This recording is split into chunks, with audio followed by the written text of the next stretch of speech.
안녕하세요. 그린빌 가족 여러분. 오늘 금요일 아침, 오늘도 이렇게 매일 한 말씀으로 오늘 하루를 시작하는 모든 분들에게 때때로 우리가 이해할 수 없는 그러한 상황들이 우리를 힘들게 하여도 하나님과 함께 다시 한번 용기를 내서 힘차게 달려나갈 수 있는 그런 날이 되시기를 간절히 기원합니다.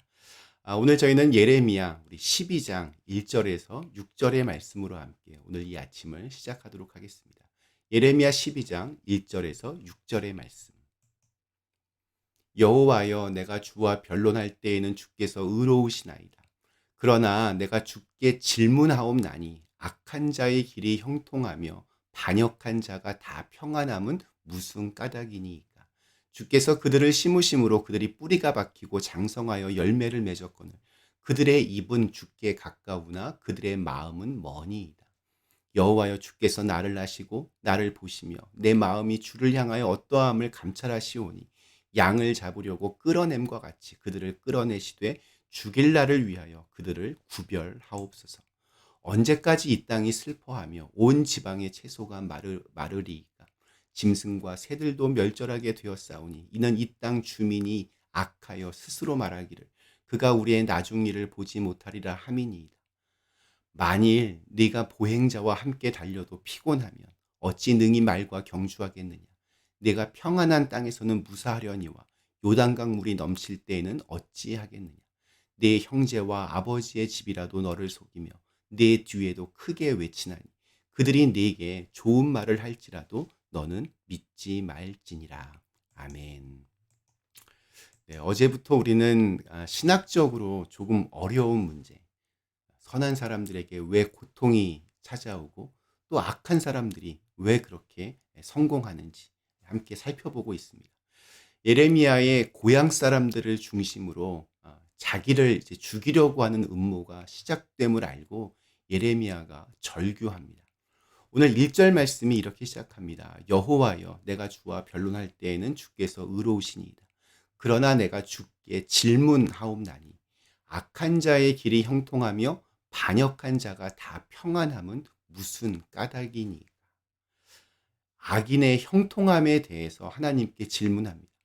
당장 눈으로 볼 때 하나님을 떠나 악한 일을 행하는 자들, 곧 당시의 제사장들이나 왕과 같은 지도자들은 그들의 악한 모습에도 불구하고 힘이 있고 번영을 누리는 것처럼 보였습니다. 예레미야는 그러한 모습을 보면서 왜 하나님께서 그들을 그렇게 두시냐고 질문을 던집니다. 오늘 우리들도 예레미야의 이러한 질문에 100% 동의하실 겁니다. 악한 자의 형통을 보거나 들으면 마음이 불편해집니다. 선이 결국에는 승리한다. 이 권선징악의 명제는 동화 속의 이야기로만 들립니다. 현실은 의롭게 살려면 할수록 고달파질 뿐입니다. 악은 인생의 가뭄이어서 악이 지나간 자리에는 황폐함만 남습니다. 게다가 악인 중에는 하나님을 안다는 반역자들도 있었습니다. 입으로는 하나님이 있으나 마음에는 없는 자들입니다. 그러니까 입과 마음이 아주 거리가 먼 사람들입니다. 예레미야는 하나님의 말씀을 선포하면서 외로움과 슬픔을 많이 겪었습니다. 그러한 마음이 3절과 4절에 잘 담겨져 있습니다. 그는 자신의 마음을 잘 아시는 하나님께 악한 자들을 심판해 달라고 요청합니다. 더 이상 이 땅이 죄인들로 인해 아픔을 겪지 않도록 해달라는 요청입니다. 예레미야의 말에 이어서 하나님께서 대답을 하십니다. 그러나 하나님의 대답은 그의 기대와는 조금 아주 다릅니다. 우리 5절과 6절 말씀이 이렇게 증언합니다. 만일 네가 보행자와 함께 달려도 피곤하면 어찌 능히 말과 경주하겠느냐. 네가 평안한 땅에서는 무사하려니와 요단강 물이 넘칠 때에는 어찌하겠느냐. 네 형제와 아버지의 집이라도 너를 속이며 네 뒤에서 크게 외치리니 그들이 네게 좋은 말을 할지라도 너는 믿지 말지니라. 언뜻 보면 별로 상관없어 보이는 대답처럼 그렇게 들립니다. 그러나 하나님께서는 왜라는 질문에 앞으로 어떻게 해야 하는가에 대하여 대답을 하고 계십니다. 지금 예레미야를 향해서 용기를 잃지 말고 포기하지 말라라고 말씀하시는 겁니다.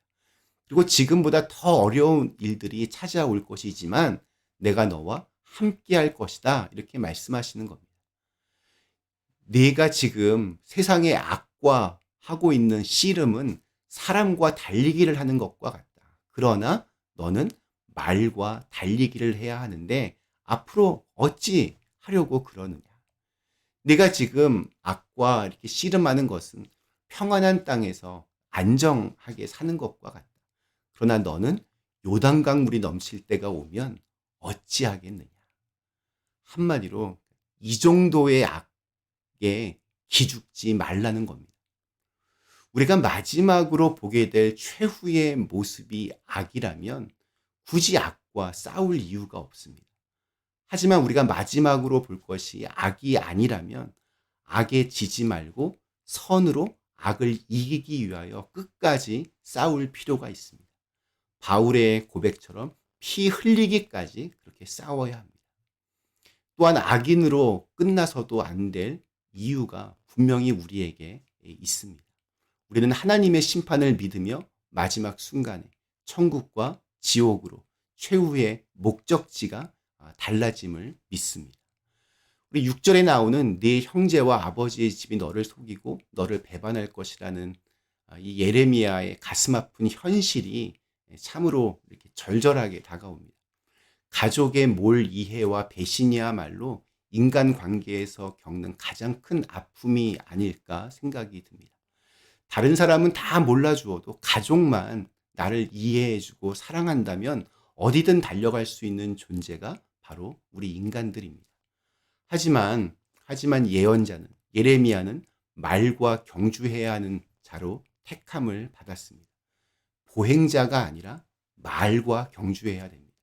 그래서 가혹한 이 현실을 예레미야는 주님과 함께 달려야만 하는 현실로 그렇게 이겨내야 하는 새로운 소명 앞에 서게 됩니다. 새로운 각오를 다진 예레미야는 이후 40년 동안 정말 말과 경주하는 그러한 삶을 살면서도 결코 지쳐 쓰러지지 않았습니다. 담대하게 하나님의 말씀을 전한 그는 매를 맞기도 하고 착고에 채워 물 없는 웅덩이에 던져지기도 하는 어려움을 겪었습니다. 바벨론의 침입으로 예루살렘은 파괴되고 이스라엘 백성들은 죽거나 포로로 끌려갔습니다. 그 같은 상황에서 그는 하나님을 원망하지 않고 자신에게 맡겨진 사역을 계속해서 완수해 나갔습니다. 우리가 사는 현실에도 여전히 악인의 형통과 반역자들의 평안이 등장합니다. 세상의 악인과 반역자들은 차치하고 하나님의 백성이라는 자들 속에서도 어쩌면 저렇게 삐뚤어져 있을까? 어쩌면 저렇게 참 죄악 가운데 있을까? 혀를 찰 만큼 나쁜 사람들도 분명히 있습니다. 웬만해서는 모든 것을 이렇게 은혜로움으로 다 해결하려고 하지만 어느 순간 내면 깊은 곳에서 예레미야가 1절에서 했던 강렬한 질문이 터져 나옵니다. 내가 주께 질문하옵나니 악한 자의 길이 형통하며 반역한 자가 다 평안함은 무슨 까닭이니까. 그러나 인정해야 합니다. 이것이 바로 현실입니다. 그렇기 때문에 우리는 하나님께서 예레미야에게 말씀하셨듯이 보행자, 사람과 경주하는 정도의 마음가짐으로 살아서는 안 됩니다. 오히려 우리와 함께 경주해야 하는 맞상대는 사람이 아니라 말입니다. 그렇기에 우리는 예레미야와 같은 마음으로 주님과 함께 달려갈 수 있어야 합니다.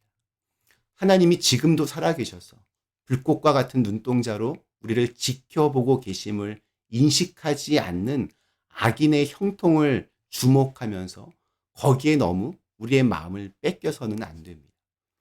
악인에게 주목하지 말고 그들의 형통함을 부러워하지 말고 나를 보고 계시는 하나님을 주목해야 합니다.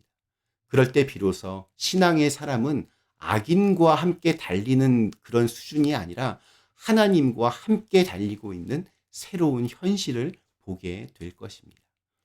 오늘 우리에게 주신 하루가 그러하기를 간절히 기원합니다. 우리 잠시 함께 기도하시겠습니다.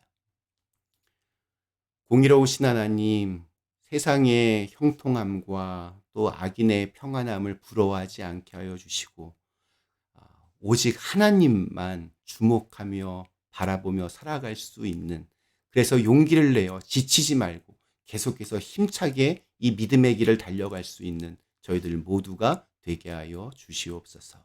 예수님의 이름으로 간절히 기도드리옵나이다. 아멘.